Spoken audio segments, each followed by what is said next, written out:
দেখুন, যে অস্ত্রগুলো ব্যবহার করা হয়েছে এগুলো মারণাস্ত্র, কিন্তু এই মারণাস্ত্র কার কার কাছে আছে কি নাই সেটা আমাদের তদন্ত করে আমরা বের করব। কিন্তু আপাত দৃষ্টিতে প্রত্যেকটা ভিকটিমের বক্তব্য থেকে এটা ক্লিয়ার হয়েছে। তারা খুব ক্লিয়ার ভাষায় বলেছেন যে পুলিশের কাছে চাইনিজ রাইফেল ছিল। চাইনিজ রাইফেল একটা মারণাস্ত্র। এখন প্রশ্ন আসতে পারে যে পুলিশের কাছে তো মারণাস্ত্র, চাইনিজ রাইফেল কি থাকার কথা? হ্যাঁ, ছিল পুলিশের কাছে। এইটা যাওয়া উচিত ছিল কি ছিল না সেই প্রশ্ন তো সরকার সেটার জবাব দেবেন। কিন্তু বাস্তবতা হচ্ছে তাদের কাছে চাইনিজ রাইফেল ছিল।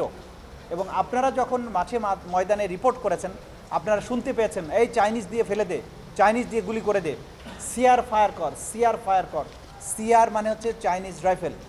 এই জাতীয় বক্তব্য পুলিশের বিভিন্ন জায়গা থেকে ক্লিয়ার হয়েছে এবং পুলিশের কাছে চাইনিজ রাইফেল এই মুহূর্তে আছে। আপনারা এখনও গেলে দেখতে পাবেন। এবং আপনাদেরকে আমি একটা ছবি দেখাচ্ছি, যেটা হচ্ছে যে মারণঘাতী যে অস্ত্র, এই যে বুলেট যেটা তার শরীর থেকে বের করা হয়েছে, অনেকটা একটা বড় খেজুরের বিচির চেয়েও বড় আর কি। এটা একটা বুলেট যেটা সেনাবাহিনী ব্যবহার করে, যুদ্ধক্ষেত্রে ব্যবহার করে, সেটা তার শরীর থেকে অপসারণ করা হয়েছে এবং সেটার একটা ছবি আমি হাতে নিয়ে দেখেছি এবং সেটার ছবি তুলে এনেছি। এরকম অসংখ্য জিনিস আছে তাদের কাছে, সেগুলো আপনারা সময় মতো আমরা যখন তদন্ত সংস্থা সেগুলো জব্দ করে নিয়ে আসবো, সেগুলো তখন দেখা যাবে।